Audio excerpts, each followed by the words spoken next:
Boker Tov, everybody. Welcome. Pleasure to see everybody. Class number 60 in our ongoing series on the Siddur. Today, hopefully, we'll discuss Vayevarech David towards the end of Psukei Zimra. So last week, we discussed Baruch Hashem L'olam Amen V'Amen. And we said that's basically an introduction.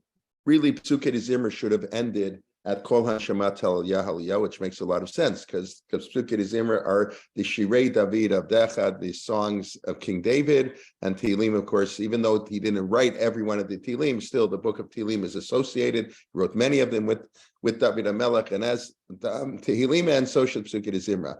But yeah, we added 3 Shirot that we're going to start with, one from David HaMelech, one from Nehemiah, and one from Moshe Rabbeinu as Yashir. But that's a little bit of a hefsek. That's a little bit of an interruption. We discussed originally they used to be said after Yishtabach, because between Yishtabach and Yotzer Or, when we start the real davening, Baruch Hu is the real invitation to davening, then it's less of an issue to talk, and that halakhic implications you can answer Baruch Hu, Baruch Shemo, Amen, etc., etc.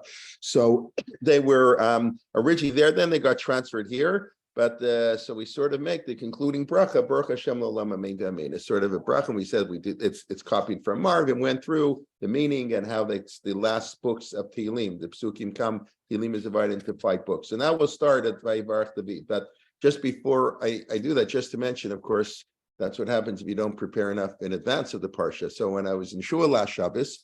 So I'm Lavan, is berating Yaakov. He's very upset that Yaakov ran after him. So he says that, why did you run away? Here, I'll just show you, because this is from Tehillim. We're talking about all the musical instruments. So he said to David HaMelech, here, I can just show it to you for a second.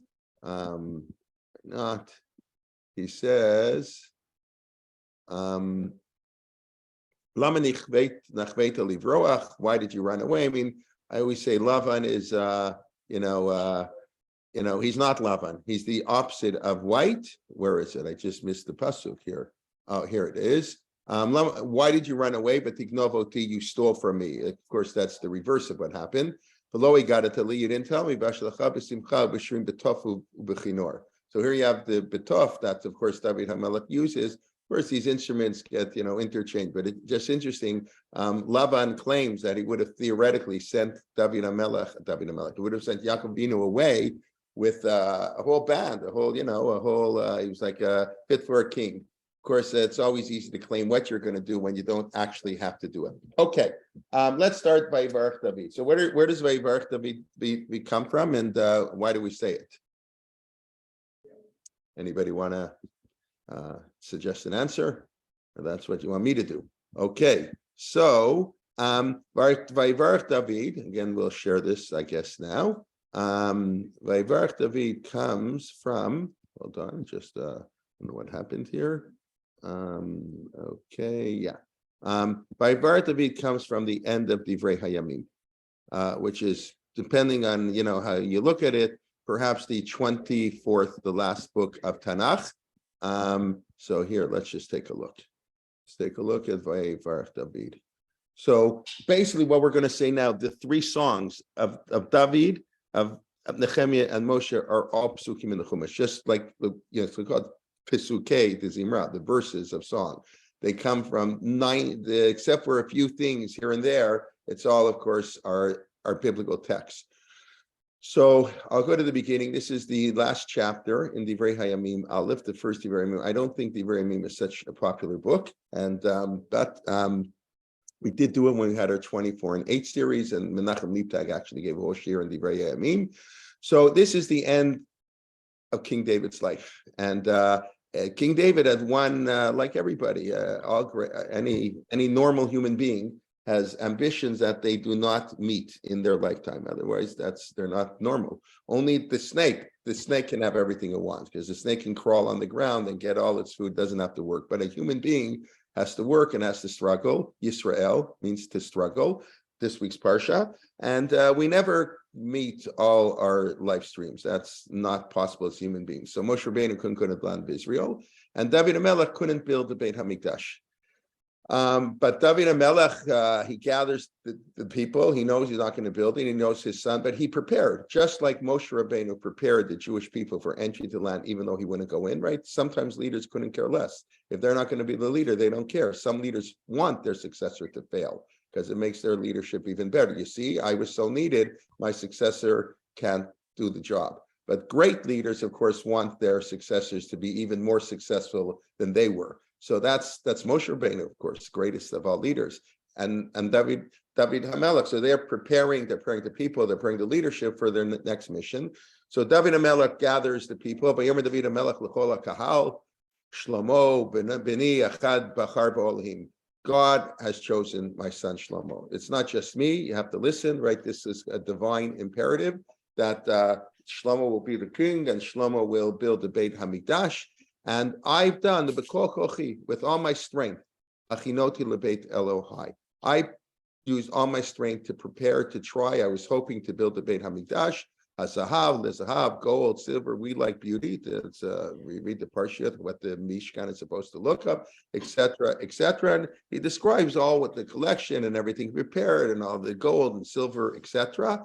And Vayitnavu Sarei Havot, the Sarei Shivtei Israel, and the leaders of the Jewish people, all Kol Nediv Libo, they gave a Nidava, they gave gifts of their own, and they gave it Vayitnu Lavodot Beit Elohim. This was all done for the service of God. You know, there is a halacha that is widely ignored today, at least in certain circles, that the shul is supposed to be the nicest building in town. It's supposed to be the tallest building in town. Historically, often the church would not allow that to happen. They wouldn't allow shul, but a shul is supposed to be tall, like lahavdil, like all the churches are. You walk in a city, the church is big. You notice it. That's how a shul is supposed to be. You're not supposed to daven in a basement. That's really against the halakha. You can only daven in a basement. You have to daven and the shul has to be beautiful. Nice, and today, I don't know, it's not, you go on there, you come on our trips to Europe, you see the way they built those shuls in Europe. Beautiful, beautiful.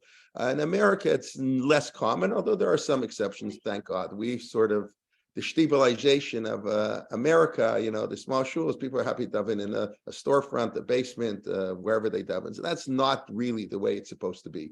Our shuls are mikdash ma'at, and you see the beauty, and the Torah describes truma tetzava, how much gold, how much people gave, and the tchelet, the argaman, beautiful things for the Beit Hamikdash. Anyways, this is David HaMelech. And then we have what we say. Of course, the people in the Siddur would assume you knew the beginning of, the background. So Vayevarech David Hashem le'nei kol hakal v'yom Rabbi Baruch Hashem al Yisrael Avinu me'olam v'yad olam. So David HaMelech now blesses the people. What is he blessing them? He's basically blessing them. The commentaries, at least some of the commentaries explain, he's thanking them that here now we can stop the share. You can follow the rest in your siddur. So he's thanking them that that God is having his glory dwell among us. Vasuli migdash v'shachanti betocham.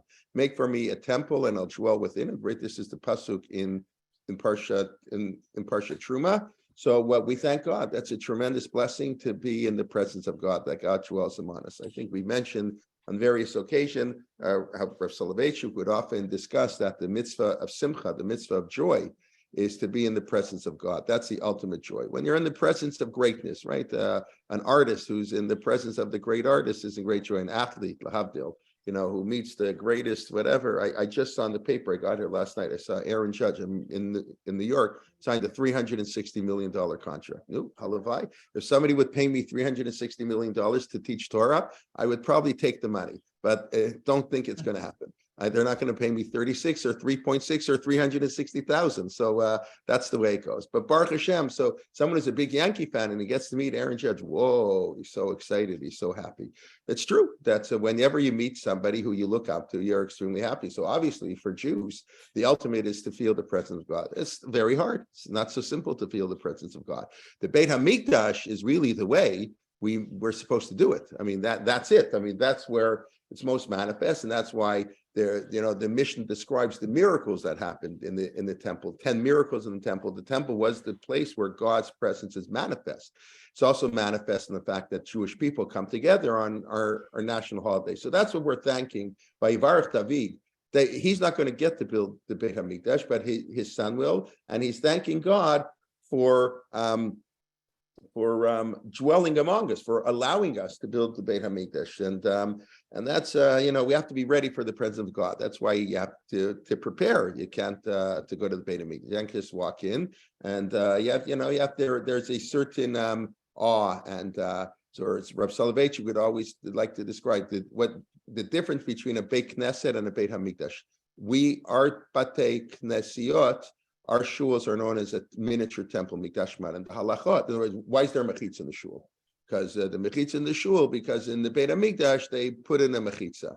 Whatever, all the halachot many of the halachot that we follow in the shul are based on what was in the Beit Hamikdash. But what's the fundamental difference between the Beit Hamikdash, obviously where it is and ornate, but sort of halachically or philosophically? So Rav Soloveitchik has a beautiful idea that the Beit Hamikdash is God's home when we are visitors, and the shul is our home, and God is a visitor. So on Friday night, tonight, we say Kabbalat Shabbat. We go out to welcome the Queen. The Queen is coming. God is coming. Shabbat is the day where God is most manifest, and we have our closest relationship during the week. So we go out to greet God. God comes to visit us. Therefore, we welcome him. That's what Rav Soloveitchik says. There's no Kabbalat Shabbos or Kabbalas Yontif on Yontif.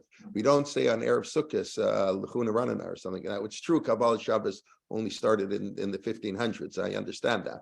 But conceptually, all minhagim have deep meanings behind them. So Rav Soloveitchik explained, when you welcome someone to your house, you welcome him. When you go to somebody else's house, he welcomes you. You don't welcome him. So when we go to the Beit Hamikdash, we do not say Kabbalah. There's no Kabbalah Yontif. Yontif is the time we go to the Beit Hamikdash, in theory. So that's the fundamental difference between a shul and a shul and the Beit Hamikdash. But the Beit Hamikdash is God's home, and therefore it has a higher level of respect. There's a higher level of yira. There's a lot of yirat Hamikdash. At Mikdashai Tirau, you have to be in awe of the temple, which, by the way, one of the halachot, and that's just perhaps on other occasions, you can't wear shoes in the Beit HaMikdash. Why? We today, I think, we're very strict generally. Like, we insist to daven with shoes, right? You tell people not to daven with shoes, only but the Kohanim, who bless us from the temple, the Kohanim are, so they don't wear shoes when they bless us. But why don't you wear shoes in the temple? The ground is holy. Because Moshe had to take his shoes off. Yeah, why? Right, Moshe had to take his shoes off at Har Chorev. Okay, maybe that was okay. When God comes and he meets him, right? Why? Why is the first thing? It's Admat Kodesh. What is the first thing God tells Moshe? Let's think Jewish history. God wants to reveal us, give us the 10 Commandments. And what does God say? Oh, take off your shoes. Shalat na'alecha ki admat kodeshu. So what's the connection between Holy Land and taking off your shoes? So right, the temple is the holiest place, whatever that means. So we take off our shoes. Only a king can wear them. I have to double check. I do not think a king can wear shoes in the temple. A king can sit. You're not allowed to sit in the Beit HaMikdash. You must stand. There's an exception. The king's descendants of David, they can sit in the temple. That's a special halacha. I'm not aware, but I could be wrong. I'd have to double check that a king is not allowed to wear shoes. No one's allowed to wear shoes in the temple. Moshe Rabbeinu couldn't wear shoes in the temple, so to speak. Why? So shoes represent power. I'm sorry? Yeah, so shoes represent power. That's what shoes are. You can walk on the ground and on the stones, and you don't get hurt. Try walking outside for a day without shoes. Go to work one day. Go to walk on wherever you live. To take the one train, on the Upper East Side. The one train's on the West Side. No, take the one train or get on the bus in Rochester and go to your car and drive to work, and then go to the stairs going the other way without your shoes for a day, and you'll see what it's like. So shoes represent the ability of man, power. When we're in the presence of God, we have no shoes. So that's why a mourner doesn't wear shoes. Because a mourner, God has defeated us, so to speak. We are weak. We show man is the end of man. We don't wear shoes the mourners don't wear shoes in a Shiva house. On Yom Kippur, we don't wear shoes. It's the same idea. It's very different. Yom Kippur is the happiest day of the year. But the idea of not wearing shoes on Yom Kippur, not wearing shoes in a Shiva home, is the same. Is the same idea. So of course you don't wear shoes in the Beit Hamikdash, but of course that's not true in a shul. We are insisting. So there's certain halachot that of course take on a greater because of the status, the enhanced status of the temple. There are certain certain extra halachot that we have a mikdash mat. I was actually teaching in class yesterday. Really, I think if I can say, it's Hanukkah's in a week. So last year we did Al Anisi. We'll have to do something else this year for Hanukkah. But I'll just ask a simple question. I don't know how many people have thought of this question. Why do we celebrate Hanukkah? Why do we celebrate Hanukkah in 2022? Or I'll ask the question differently. Why shouldn't we celebrate Hanukkah? I'm not advising you not to celebrate it, but logically, why does Hanukkah make no sense? Because we're not independent. We're not independent and we don't have a temple. The two things we celebrate on Hanukkah, the rededication of the temple and Jewish sovereignty. The Rambam opens up Hilchot Hanukkah on Jewish sovereignty. Those who are Zionists, they like this Rambam. The Rambam begins Hilchot Hanukkah that the reason we say, he doesn't talk about the oil, that comes later. The Rambam talks about the Greeks, they raped our daughters and they stole our money and they destroyed they defiled our temple, and we went to war and we won the war, and and therefore we had Jewish sovereignty. Yeter al matayim shnim, for more than 200 years, from 165 BCE to the year 70, we had Jewish sovereignty. Therefore, the rabbis established an 8-day holiday of Hanukkah. Very nice, beautiful. In the year 71, Hanukkah should be a fast day. What in the world are we doing celebrating Hanukkah? Now, there were, I believe, 35 other holidays that we used to celebrate in the Second Temple. They're no longer. That's what we call Megillat Ta'anit. If anybody's heard, Megillat Ta'anit is a scroll that listed off all the days you were not allowed to fast. Megillat Ta'anit, meaning the days you cannot fast, or eulogies, because these were days that special events happened. So the Talmud says, the Rosh Hashanah Gemara discusses it, when the temple is destroyed. It's very nice. These holidays don't make any sense. If God forbid the United States would get destroyed on July 4th, you don't celebrate, you mourn, right? So the idea of Kibbutz Hanukkah makes absolutely no sense. So the Gemara says, you're right, we got rid of all the holidays with the exception of Hanukkah and Purim. The Gemara doesn't really explain why. Why do we keep Hanukkah? Like, that's very nice. It really makes no sense. Hanukkah, the reasons for Hanukkah are not logical. So the simple and I think the profound, beautiful answer, Judaism survived. yeah, is the rabbis said, okay, you're going into exile. Hanukkah is darkness. Hanukkah is in the winter. It's the only holiday celebrated in the second half of the lunar month. All our holidays are when the moon is getting stronger. Hanukkah is the only holiday when it's the 25th of the month. Second half, it's the only holiday that, of course, is in the winter. So there's the least amount of light from a solar perspective. Most important, the least amount of light from a lunar perspective. That's why we have light. You understand? Don't forget oil, miracles, temple. Obviously, it's a festival of lights because it's celebrated in the darkness. And the rabbis understood we're going into exile. We have to give the Jewish people hope. They have to have something that they're going to come back to. Take a little candle. And what do the rabbis do? The rabbis made our home into a temple. I don't have 100% evidence for this. Maybe I have to do some more research, maybe other people. But it's not inconceivable. I would think it is. I think it is true, but I don't want to say with any definitive that the Jewish people, the mitzvah to light the menorah only began in the year 70. In other words, after the destruction of the temple. For the first 200 years of Hanukkah, I'm not aware that people actually lit the candles. That was in the temple. In the temple, they lit the candles. Once the Beit HaMikdash was destroyed, and the rabbis had a decision to make, so they got rid of almost all the holidays. We're going to get rid of everything. Jewish people are going to lose hope. We're finished. There is some light. There is some light. Hanukkah, the minority rights, religious freedom, fighting for what you believe in, that is true even in the exile. So we got to keep it. And that's, I think, perhaps when the rabbi said, okay, you're going to light in your home. Your home is going to be the mini Beit HaMikdash, the shul. That's, of course, we know we have this halacha. That's what our table is like the Mizbeach. That's why we put salt on the challah. Usually when you bake the challah, you have salt in the challah. You don't have to add salt to the challah.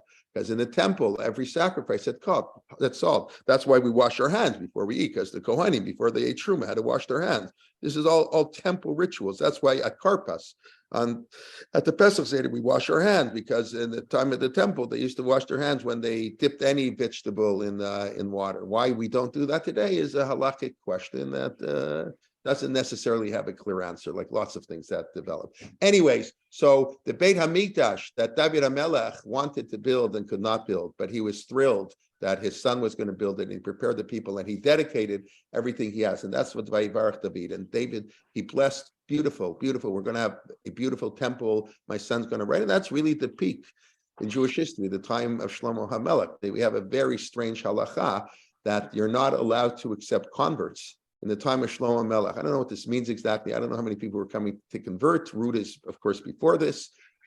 We're not allowed to accept converts in the time of Shlomo Melech, because you know why? Why is somebody converting? Because it's good to be a Jew. The Jews are the leaders of the world. Everything peaceful, prosperity, everything. So you don't know that they're sincere converts. It's quite an amazing halacha. But of course, it's really one of the reasons conversion is so popular today.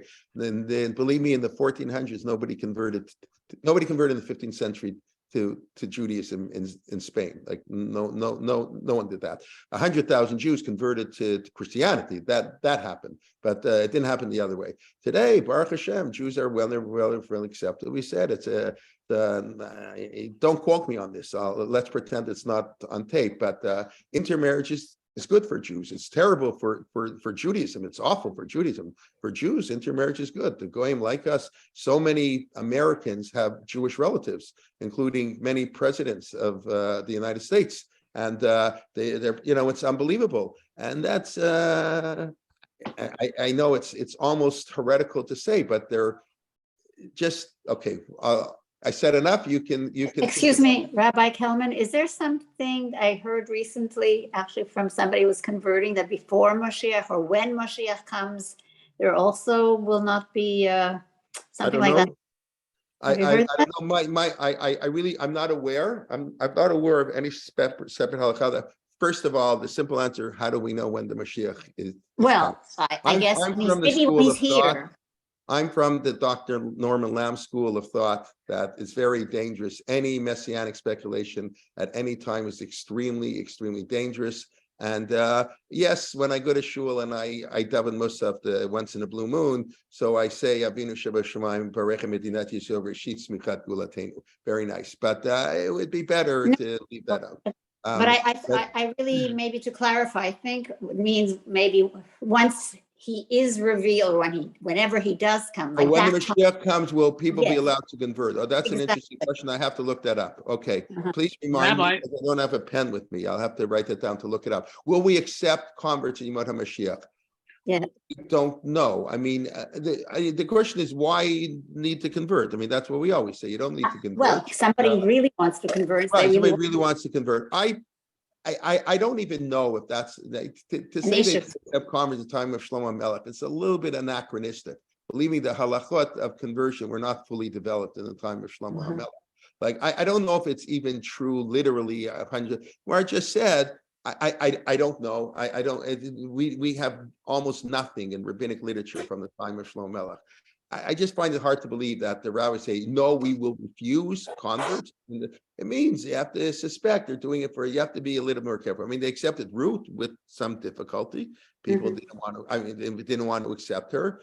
I mean, that was, I don't know, maybe was that a good time for the Jewish people? I mean, here they had just come into the land, they just conquered the land. I don't know. But so I don't know what will be in the Mashiach time. Let's hope we can find out. Or if you want to be like many of the rabbis, let's hope we don't find out. They are Talmudic rabbis who said they don't want to live when the Mashiach comes because there's going to be too much upheaval in the world. Because we don't know what's going to happen. That's how the Rambam writes. We don't know, but according to some views, there are going to be wars and you know what? I can do without it. And the famous comment. It's not, again, this is not the class on belief and the Mashiach, but we don't necessarily take the Rambam like literally that we believe every day. In other words, I don't consider myself a heretic, even though if I was I'm willing to make anybody in this class, I'm willing to bet my house that the Mashiach is not coming today. and on Sunday or next week, I'll give you 10-1 odds. Make you a $10,000 bet. I'll give you 10-1 odds, give you $100,000. The Mashiach is not coming next week. And I don't feel that's at all heretical to say. And that's what Jacob Kamenetsky said that many years ago when they asked him the Mashiach. He said, the Mashiach is not coming this year. What do you mean the Mashiach is not coming this year? Are you an Apikor? No, there's certain conditions. The Jewish people are not ready for the Mashiach. It's not what the Rambam means. It means, in theory, the Mashiach, you have to believe, the way the commentaries explain the Rambam, you have to believe every day that the Mashiach will come. Not that you believe he will come every day. It's a misunderstanding. Animami, first of all, what we have in the Animami is not how the Rambam wrote it. It's somebody took the Rambam and edited it. The Rambam writes much longer, and the Yud Gimel, the 13 principles of faith come from the Rambam's introduction to the Mishnah in Sanhedrin. As far as I know, I should double check this. I mean, I don't know how this could be wrong, but as far as I know, they were written in Arabic, because the entire commentary in the Mishnah was written in Arabic. I don't believe he wrote this in Hebrew, just the Mishnah Torah. So it was written in Arabic. So somebody took a summary, translated into Hebrew, like, don't read every word like you're reading a pasuk in the Chumash. So what the commentaries, I'm talking Gedolei Yisrael, not people like me. Real Gedolei Yisrael said that what it means is that the Mashiach, you have to believe every day the Mashiach will come, but you don't believe the Mashiach is going to come every day.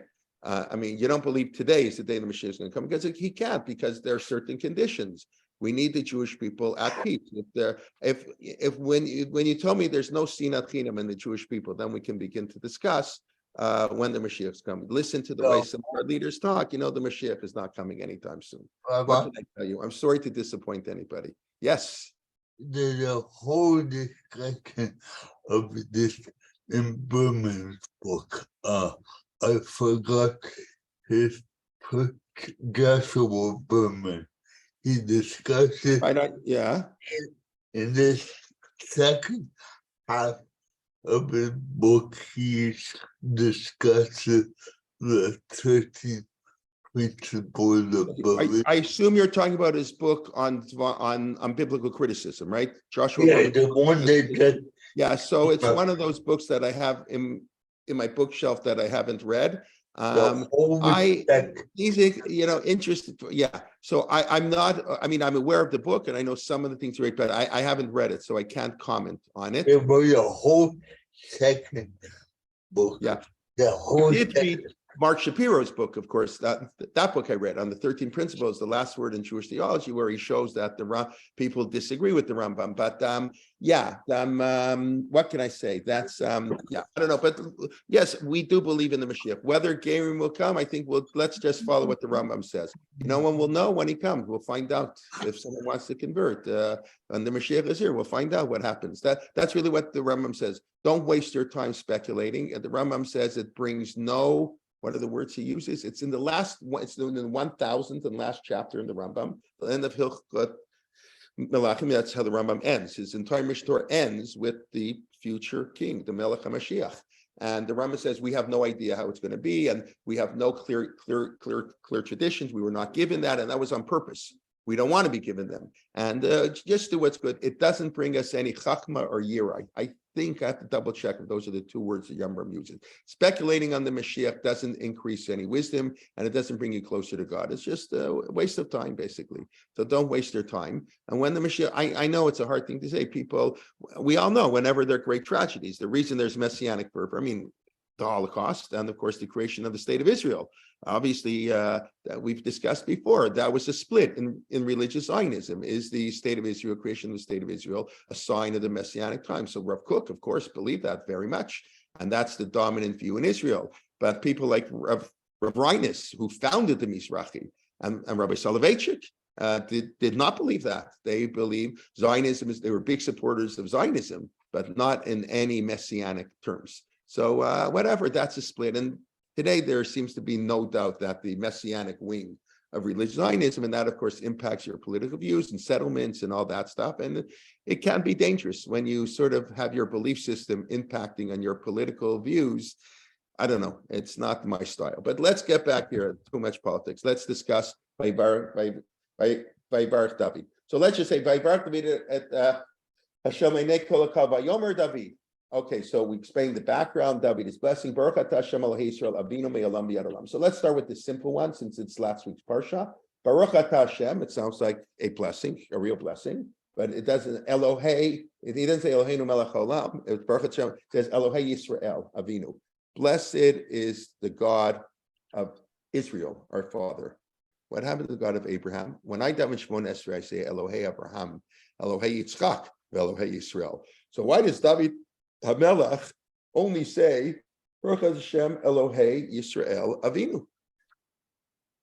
Any ideas? Are you sure these Israel is referring to Yaakov?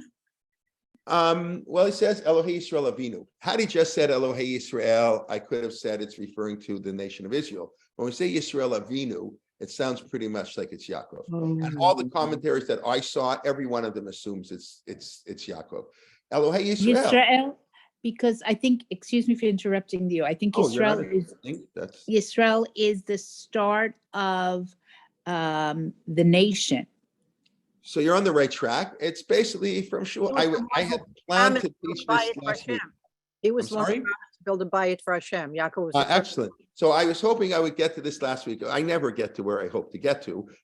So it would have been exactly Parshat HaShavua. So now it's last week's Parshat HaShavua. So let's just take a very quick look, which you all know. I mean, it's like all these things. I also didn't think of it. Believe me, had I not prepared the shir, I would not be thinking of this. It's But the dream at Vayishlach. when you prepare the shir, it becomes obvious. Vayetze. Yeah, It's the of course, dream it at becomes very Vayetze obvious. when he will build the But bayit he will build a with Beit the Elohim. sulam. Yaakov Avinu is the first one who's going to build a Beit Elohim. Where are we here? Did I go too far? Yeah, let's just go. What is he? I'm going to build a Beit Elohim. Yeah, so that's it. It's Yisrael Avinu. Oh no, it's just why I went too far here. And we all know the psukim, but just let's see. Here we go. Pasuk 22.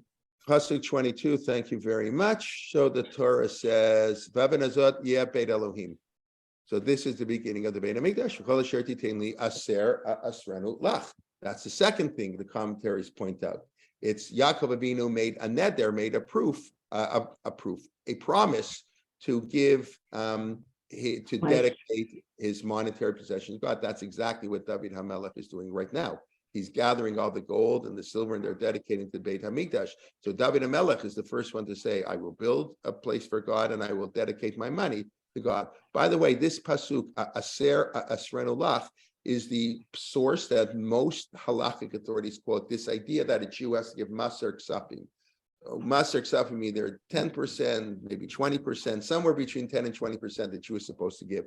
So there's a three-way debate. Is that a biblical law? You have to giving stock is a biblical law. But if a Jew gives 8%, is he in violation of the biblical law? If he doesn't give 10%, is that a violation of biblical law? So some people say yes. Most people say no. Most people say it's not. It's a nice thing. It's not a biblical law. It's biblical law to give something. Some people say it's a rabbinic law, though it is a violation of rabbinic law. Absolutely, you must give. And Hanukkah is also rabbinic law. We all like the Hanukkah candles, even after the year 70, or maybe only after the year 70. We all like the Hanukkah candles. And some say it's only a minhag. Some say it's a minhag. Very nice. We follow minhagim too. And the reason where they get 20%, Sarah Asrenu, a tenth and a tenth. That's what, not 20, that you give 1/10 and a second tenth. Could be emphasis, but this is the origins of tzedakah. So that's what the commentaries all point out. I saw this all the Mefarshim and the Siddur point out that the reason David HaMelech mentions Elohei Yisrael, because we're talking about the Mikdash, it's Yisrael who was the first one. Yaakov Avinu was the first one to establish the notion of building a Beit Elohim and giving to tzedakah. And that's why there was a minhag. I'm sure many people know. I imagine they do it in many of your shuls. They walk around and they give tzedakah, right? At this point, the gabbai walks around. It's a little bit, some people, they do it in the Chazar Hashatz, the repetition is more necessary because it's sort of, the guy is walking around giving tzedakah. It's like, sort of interferes with where you're davening. And there is a notion of osek b'mitzvah pater min ha-mitzvah. Somebody, a charity collector walks in the middle of shul, you don't have to give him money, you're involved in davening. You don't get stuck in the middle of davening. Really, osek b'mitzvah pater min ha-mitzvah, by the way, that when I'm involved in one mitzvah, I'm exempt from another mitzvah. So often it's not just exempt, often it's forbidden. You're forbidden to drop one mitzvah to go do another mitzvah. It depends on the circumstance. Again, that's a whole other principle. But if you're involved, but everybody agrees when you're doing one mitzvah, if I'm davening that when I don't have to give tzedakah, and perhaps it's prohibited to give tzedakah because it's gonna interfere with my kavanah. I gotta put my hand in my pocket, and where's my wallet, and I pull it out. And the chassan's davening very quickly. I can't keep up. So why do we do that? So it's based on this. It's based because I would say it's like stuck. I think we discussed this in our first or second class that we gave on the Siddur. If I'm not mistaken, Zev, maybe you remember, because I think you said something about the minhag ari, that the idea that staka is part of davening. In other words, it's not there's a mitzvah to daven, the mitzvah of staka. Giving staka is part of how we daven. What does that mean? If we want God to answer our prayers, so you better answer the prayers of those in need. So giving tzedakah is a form of putting tefillah into practice. So, and remember, this is only Psukei Zimra. That the minhag to do it here, first of all, David HaMelech, giving money to the Beit HaMikdash, so it's a very beautiful time, to give tzedakah. It fits in very beautifully. It's also the time before we actually daven. As we know, Psukei Zimra is not really davening; it's praising before we davening. So just as we're about to start davening, we're at the end. We're about to say Baruch Hu. So that's when you give tzedakah, because giving tzedakah is a way to ask God. That's tshuva tefillah tzedakah mavirin.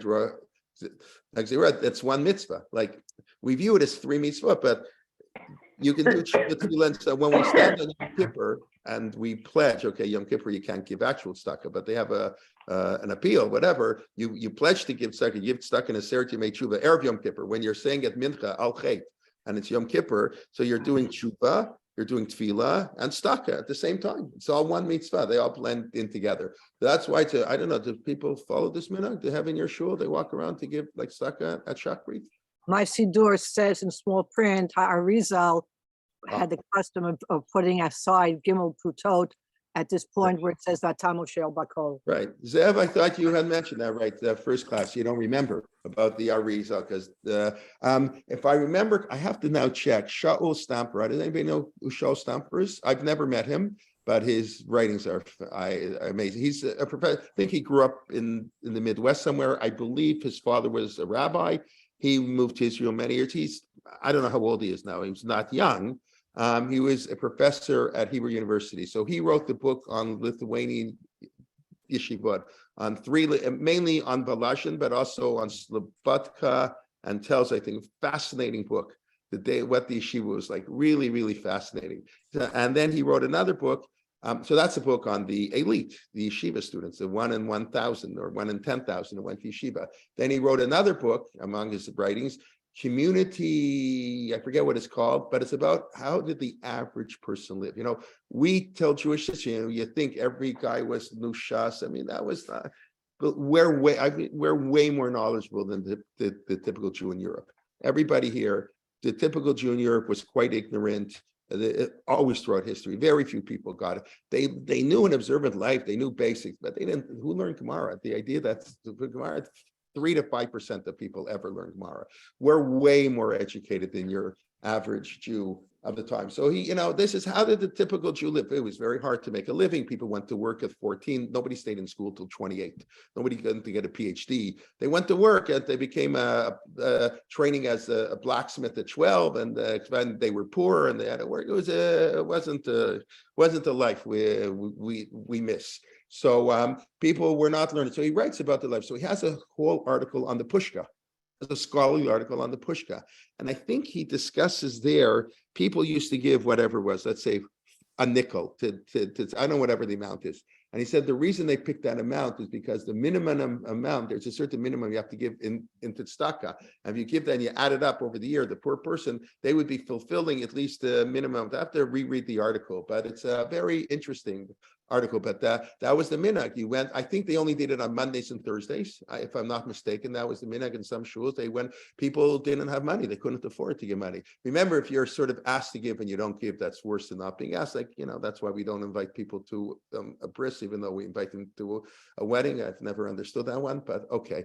I think they call you up on the phone. I don't want to invite you. I just want to let you know we're making a bris on Monday morning at 7:00 at this corner. Well, the bris will be at 7:30. You're not invited, but you're welcome. I want to let you know. But a wedding, we have to send an invitation to. Okay, whatever. It's fun. We like to. Eliyahu Hanavi. That's because of way.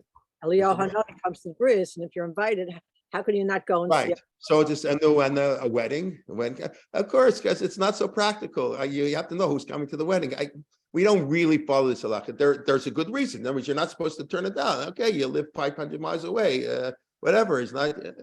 I understand, but if we were really, really, really strict about this minhag, we wouldn't invite people to a wedding. We would send a wedding invitation. This is to inform you that our daughter is marrying, so and so. The Kabbalah's panim is at this time. The chuppah is at this time. Okay. I just think it's cute. That's all. It's just what can I do? Just sort of commenting on the minhagim that we all do. Anyway, so what? No, that's real. But I think the minhag was they only gave on Mondays and Thursdays, right? It is better. It's true. Somebody asked to do mitzvah, it's better not to. So I think, anyways, but that's very interesting. But this is the minhag to give tzedakah at this time. Now, so I said giving tzedakah, that's good. We want God to help us. So we should help others. Is that a good thing to give tzedakah because you want God to help you? Or maybe I give tzedakah because it's the right thing to do. When I give tzedakah, I should do mitzvah. Does that take away from the leash? We know, even if you're not properly motivated, you still get 100% credit for the mitzvah. But it's best to be ideally motivated. It's very hard. No, la'olam, we said many times, la'olam yasok adam, forever or permanent person should do Torah mitzvah shelo lishma for the wrong reason. Shemitoch shelo lishma ba lishma, for the wrong reason, you come to the right reason. And Rav Chaim of Volozhin has such a beautiful insight, a deep psychological insight, la'olam, forever. No human being is capable of doing something, at least not being totally lishma. Forever, you will do mitzvah shelo lishma, and mitoch, from doing it not for the right reason, you'll go to the right reason. You'll never get there 100%. It's like a spectrum. So you want to move up, but la'olam, forever, we always have to start mitzvah for the not ideal reasons. We're human beings. That's fine. God understood that he made us. That's why it's okay to do mitzvah shelo lishma. But should we strive? Ideally, is there anything wrong? Is that shelo lishma to say I'm giving tzedakah so I will be helped? So God will answer my prayers. What do you think? Nothing wrong. Nothing wrong. How do you know that? It says it in Svarim. What's Svarim? I don't know which What's particular. the most important sefer in Judaism? Now we're Torah. going to trouble. Gemara? Yeah. Sefer Chinuch. I think the Okay, Sefer let's go. Chinuch. Well, why don't we go to the videotape here? Where is it? Rosh Hashanah. Okay. This is Rosh Hashanah Daf Dalet Amud Aleph 4a in Rosh Hashanah. But Tanya, Manda Avid Hachilav Ma'al, you Gemara having a whole discussion, not for on purpose. Or Ha'omer Tzelezu Litzdaka B'Shvil Sheyichi B'Yanapanai. A person, Rahman al-Litzlan, a child is sick, so he gives a selah. That was a pretty high coin to tzedakah, so his child should get better. Or that I should get to the world to come. The guy's a little bit of a scoundrel. He wants to buy himself into the world to come, so he leaves $5 million to charity, hoping to buy himself to Olam Haba. So is that bad? No. Harez et Sadiq Gamur. This is an unbelievable statement. He is completely right. He's not just a tzaddik. He's a tzaddik gamur. He's a total tzaddik. The person who gives like tzedakah so he can get a reward, that's the highest form of being a tzaddik that you can. Why that's so, we have to think about a little bit. Does this represent every position? No. There are positions that, like everything in Gemara, there's one, it's a braita, which means it's not a statement of one teacher. That already gives it, I don't want to say more credence, but it gives it more. In other words, it was said by a larger group of people. It's not like Rabbi Eliezer said, Rabbi Akiva said. Yavin Veri have individual views in the Talmud that are not accepted. When it's a bright already, it means it's a larger group of rabbis who said so. And when Antichnos Isoko and Pirkei Avot says, Al tiyu kavadim hamashamshim et harab, don't work in order to look up pras, he probably is in disagreement with this Gemara. Probably, but we can think about it. But maybe this is an unbelievable idea. That one who gives, tzedakah, the Rambam writes, of the 248 positive mitzvot, number one on the list. The most important, that's what the Rambam writes, it's tzedakah. That's the midah of Zera Abraham Avinu. The children of Abraham give tzedakah. Why did God choose Abraham to be the founder of the Jewish people? Tzedakah umishpat, because I know Abraham will teach his children tzedakah umishpat. So the Rambam writes, the most important, it's more important than eating matzah, more important than shofar, more important than the mezuzah, is giving stock. It's an amazing thing. It makes a lot of sense. Have a mezuzah in your house. It's very nice, very beautiful, but it doesn't help anybody, you know. And maybe it reminds you of God. How often do you really get reminded of God? Have a mezuzah in your house. I mean, you know, I'm not having a mezuzah is very important. Baruch Hashem, many Jews are not so observant, still have a mezuzah. But staka, wow, that helps. I eat matzah, very, very nice to eat matzah, but have to invite the poor to my seder. That's more important than eating matzah. Before we eat matzah, we say halach manya. We invite the people to come to the house. So, anyways, that's how the Rambam writes. So, before you daven, there's an idea to give tzedakah. Okay. Then it says Baruch Hashem. But so we say why it's Elohei Yisrael. Yisrael Avinu Yaakov is the first one to build a Beit El, a house to God, and he's the first one to declare he'll give money to tzedakah. Me'olam v'yad olam. I like this. What does it mean Me'olam v'yad olam? Blessed is God, the God of Israel, our father. And of course, yes, it doesn't say Yaakov Avinu. So Zeb, I think you're right. It could have said Elohei Yaakov Avinu. Like in Shmon Esrei, we say Elohei Abraham, Elohei Yitzchak, Elohei Yaakov. It's so I think it's done to give the second connotation, to also include Bnei Israel, because this is being said for everybody. So obviously it's the God of the Bnei Israel. But we add an Avinu that we're referring specifically to Yaakov. So it's a way, I think, to get both ideas across. What's Me'olam v'yad olam? Forever. When do we say Me'olam v'yad olam? Forever. Yeah, so this is an expression that is used. Remember, I said that last week in Vayevarech David, why we didn't pick all of the 4 books. If you remember last week, I think I said that, because one of the books of Tehillim ends with Me'olam v'yad olam, and they didn't want to include Me'olam v'yad olam there. So let's take a quick look at the Mishnah. This is the last Mishnah in Masechet, in Brachot. The 9th chapter of Brachot, the 9th chapter in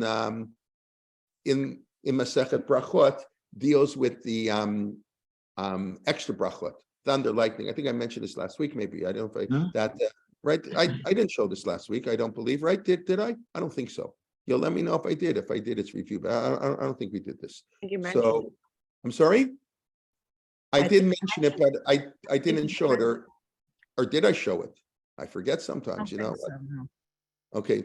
Baruch Hashem, I do a lot of teaching. I sometimes forget where I have notes. I never completely follow my notes. Okay. Whenever they finished the brach in the Beit HaMikdash, you would say Min Olam. Maybe we did do this. There's only one God. They said Min Olam v'yad olam. They said from God from here to ever, this world to the next world. But that's what David HaMelech, that's in the Beit HaMikdash. So that's in the Beit HaMikdash. They instituted Me'olam v'yad olam. So that's what David HaMelech is saying. We didn't say in Baruch Hashem Amen. Okay. Then we say L'cha Hashem Agdula Gvura Tiferet Netzach Hahod. We know that when we take out the Sefer Torah. L'cha Hashem Agdula V'Gvura V'Der Netzach V'Gvura V'Shamayim V'Aretz Hashem Malach Amilatei L'cho Arosh. We have to discuss why do we say that dafka when we take out a Sefer Torah. I didn't really think about that. I didn't think about that question as I was preparing that. But obviously, it must be connected up to this idea. Of course, in the Beit HaMikdash, Torah, Ki Mitzion Teitzei Torah Dvar Hashem Yerushalayim, right? The Beit HaMikdash is where the Sanhedrin sat, and the role of the Sanhedrin are to be the teacher of Torah. That's we say Ki Mitzion Teitzei Torah. So I assume it's connected that way, that we use this verse when we take out the Sefer Torah, right? That's when we use it, right? L'cha Hashem Hagdula. So this is basically David HaMelech saying that everything belongs to God. That's basically L'cha Hashem Hagdula. David HaMelech, he was big, David, and he was a king. L'cha Hashem Hamamlacha, you have kingdom. David Melech Yisrael Chai B'Kayam, right? David is the eternal king of the Jewish people, but God is the real king of the Jewish people, L'cha Hashem. And this is something, again, the idea of gratitude that's very hard for people, that to recognize that all our blessings could never happen just on our own, right? Everything that happens in life, and I think this COVID taught us this very much. I don't know if we want to learn this from COVID, but COVID taught us how much of life is beyond our control. And if you're in the wrong business, you went bankrupt. If you're in the right business, you made a lot of money and had nothing to do with you. And that's true about everything. There's so many factors beyond our control. So every single day we have to acknowledge, we say this every day when we make a bracha. We always do that because it's so hard. It's so hard for us. to say that, to really mean Lecha Shem Hagdula, that all the greatness comes to God. It's not me. I thank God. I use the talents that God gave me to do something proper. That's why Moshe can be the most humble person in the world, even though he's the greatest, the only person who spoke to God face to face. It's having that understanding that everything comes from God that David HaMelech is trying to impress upon us. Okay, that's basically it. Just and that's what we say. God has everything: Osher, Hakavod, wealth, and honor. Batamo Shelba, call you, God, are the master. Biyadcha Koach Gvura. Right? We discussed Hanot and Liab Koach Ozer Gvura. Koach is physical strength.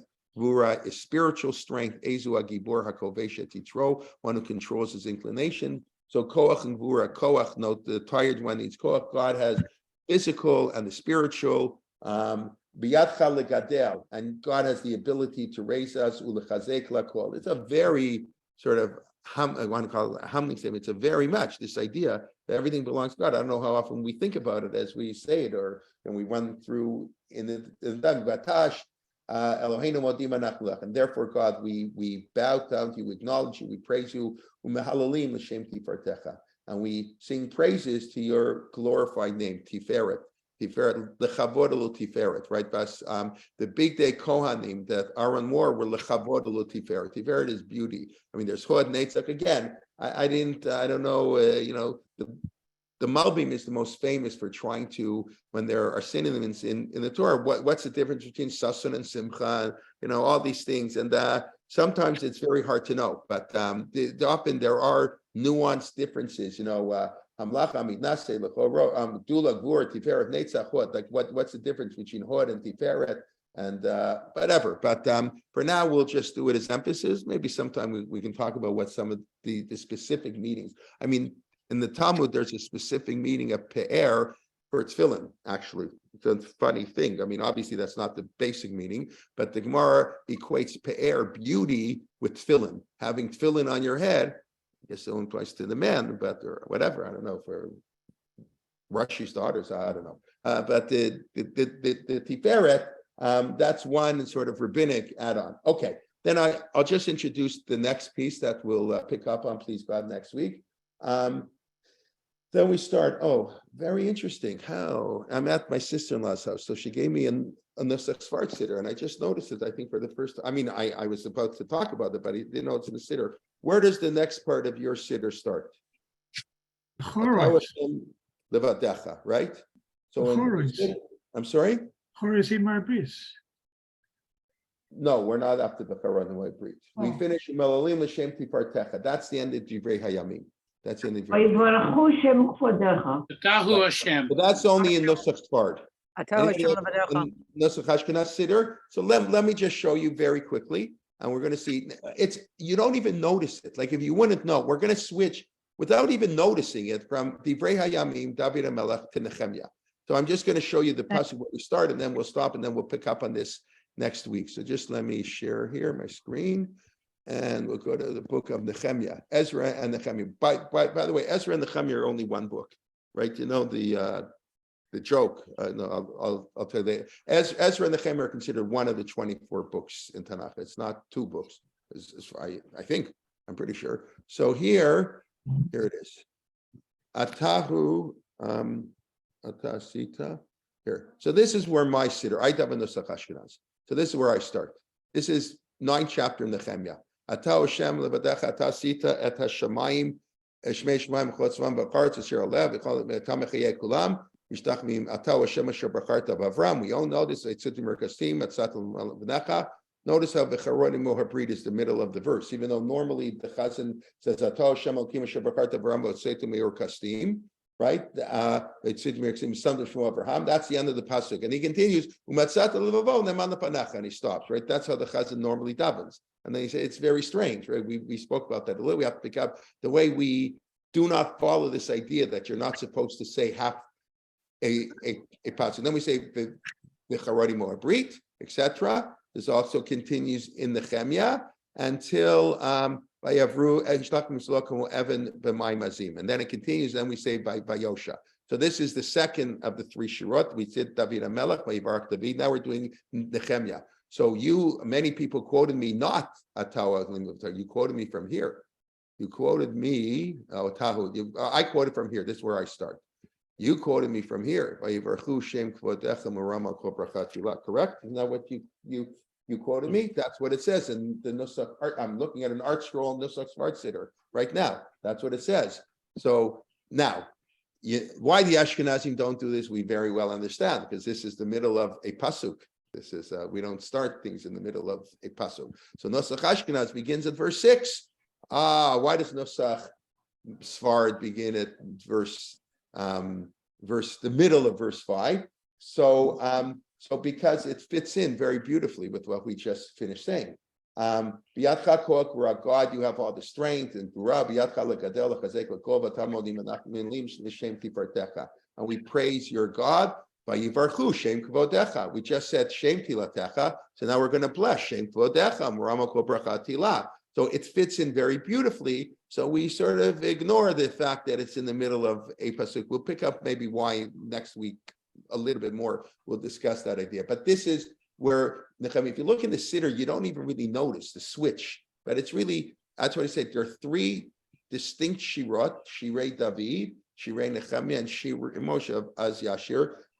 We know the Az Yashir because we all know what it says in the Chumash. But since people don't know Divrei Hayamim and Nehemiah so well, they don't necessarily know where one starts and one ends. But that's just kind of interesting. Okay, we'll stop here and just let me do a quick review, and then I'll take any questions. Okay, so we talked about Tufim or whatever by Lavan. The Lavan is the exact opposite of being Lavan. I would send you out with a great party. Then we really focused on Vayevarech David. We showed that coming from Divrei Hayamim, the first of the three shirot that we're going to say that originally were said after Yishtabach that were added in.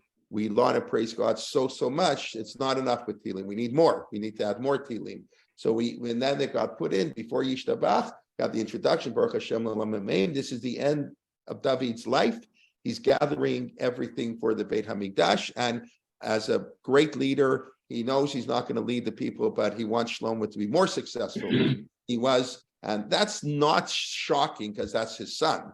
The Gemara says the only people that you're not jealous of are your sons and your students. Everybody is jealous of everybody. Lo Tachmod is by far the hardest of the 10 Commandments, without a doubt, I think. Lo Tachmod. But the Gemara says there are only two people don't tend to be jealous of. Again, it's a spectrum. We're not full of jealousy. We don't have no jealousy. We're along the spectrum. We have more jealousy, less jealousy, but our children we're not jealous of. Thank God. I mean, that's a sad parent who is. And our students, but that Moshe Rabbeinu would prepare Yoshua, and then he gave over all the money, and the other people praise God because God is going to allow us to build the Beit Hamikdash. That's a privilege that we can dwell in the presence of God, and being in the presence of God is what brings us great joy, and that's the Beit Hamikdash, and that's the origin of Beit Hamikdash. And a shul going to God says we're mamish in the presence of God. In a shul, God is in our presence, and then the rabbis went a step further, made our home into a miniature temple. That's why Hanukkah, we like the menorah, the Chanukiah in our home. Hanukkah really shouldn't have existed after the year 70, but the rabbis needed something for hope, future. There is light even in darkness, so they got rid of all the other holidays, but they kept Hanukkah and Purim. But this is basically, and then, so David HaMelech and refers to Yaakov Avinu specifically, because it's Yaakov who's the first one to build the house to God and the first one to give charity, and thus our minhag to give charity before we daven here at this point. And also in general, we want God to answer us, so we should answer others. And the Rambam says the most important mitzvah there is, and we give it here right before we're beginning the davening. That's going to start at Baruch Hu. And basically, David HaMelech is saying, here's all my gifts to the temple, but everything, all my blessings belong to God. And that's a very hard recognition. Yes, we work hard. We're partners with God, but without God, well, you can call it luck, call it whatever you want. Your partner, your help, your parents. Hello. Yeah, hello. Hold on, let me just shut them off. And then, so that's what we're trying to do. And then we're going to move on to the shir of Nehemiah. Okay, thank you very much. I see a couple questions. I see a hand up. Yocheved, what do you want to ask? While I look at the question. Yes, I just wanted to mention, last week we discussed how the end of Sukkot Zimra was officially after the Halukas, and that's why we say that those Baruch Hashem, yeah.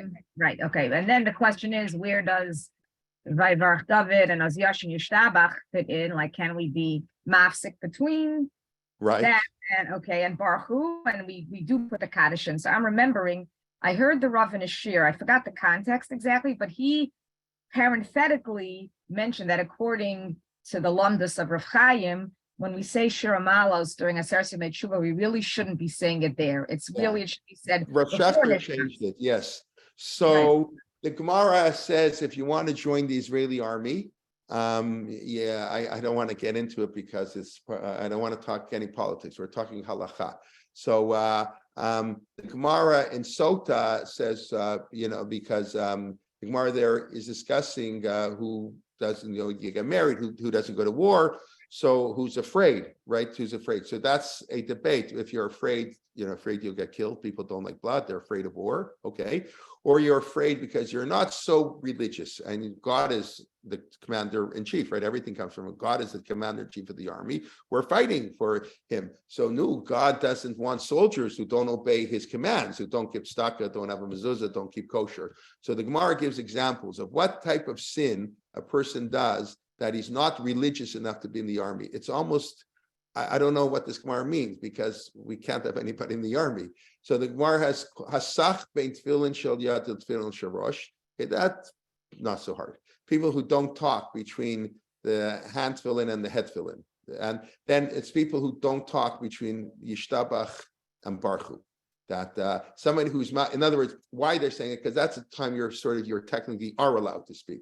Really are allowed to speak. It's different. But you want a soldier has to be the most religious person, has to be we only draft religious soldiers according to the Gemara, and therefore you want the soldiers at the time of need. In the time of need, that's why the Ashlo Sham, the woman dies for 3 sins when she's in childbirth, because childbirth is a dangerous time. When it's dangerous time, even little things can hurt you. Whatever that means, there's a lot of theology here we have to unpack.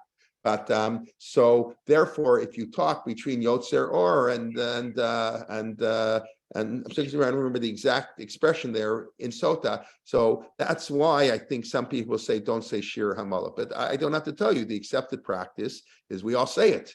Because it's not, we don't consider it's not a real hefsek, and you really are allowed to talk to them. Like you can answer Baruch Hu. You shouldn't have a discussion on the phone, but that is a hefsek in the davening, and Kaddish is also a hefsek. I mean, if you want to get technical, but we think it's Sorach HaTfilah. So the Jewish people have accepted the practice of saying Shir Hamalot after Yishtabach, before Kaddish.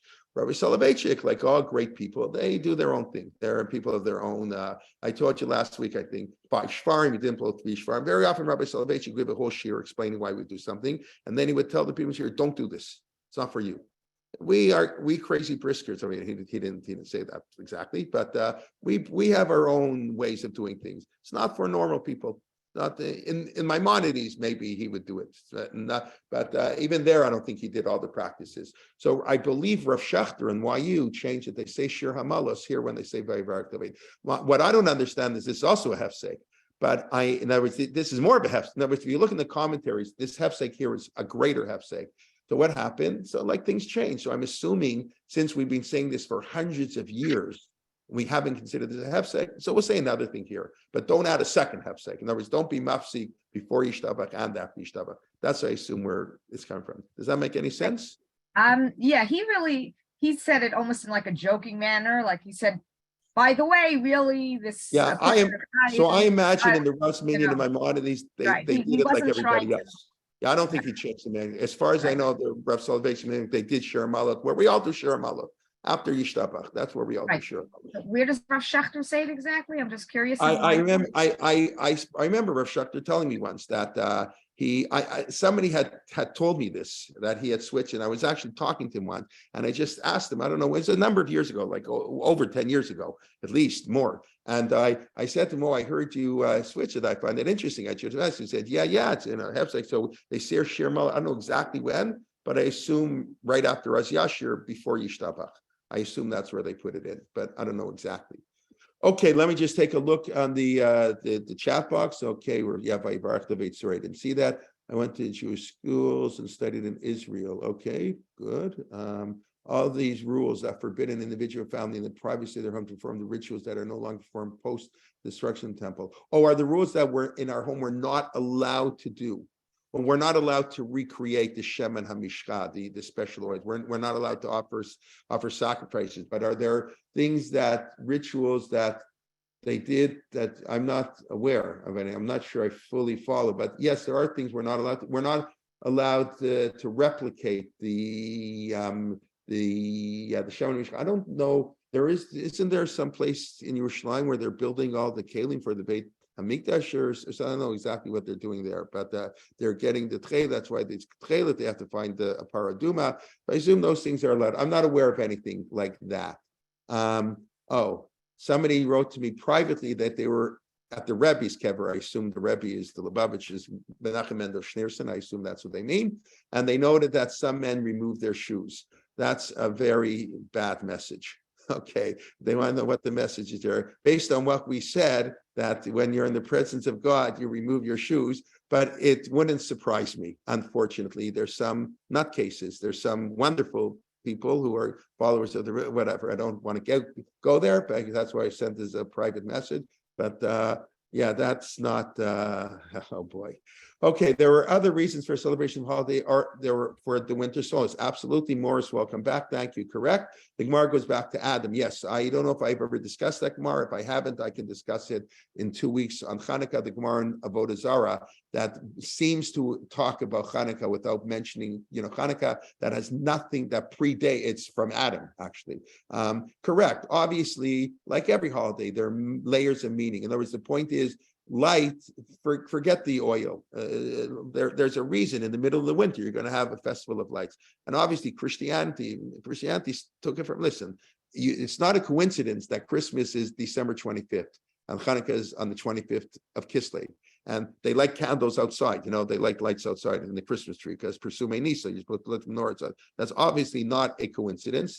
And that's okay, fine, great. I mean, whatever. We borrow from each other. I mean, okay, whatever. For sure, the Christians borrowed a lot from us, obviously. So that's not a coincidence. And obviously, people want to have a winter festival. From what I understand, there used to be a pagan festival. I don't know enough about this subject, but my understanding is Christmas to New Year's was a pagan festival, and the Christians made it into a Christian festival. I mean, the Rambam, one of the most amazing Rambams there is, the Rambam writes that Christianity and Islam were to pave the way. Rambam says we don't think when the Mashiach is coming, but Christianity and Islam paved the way for the Messiah. It's an unbelievable Rambam. Maybe I can do it. We can discuss it.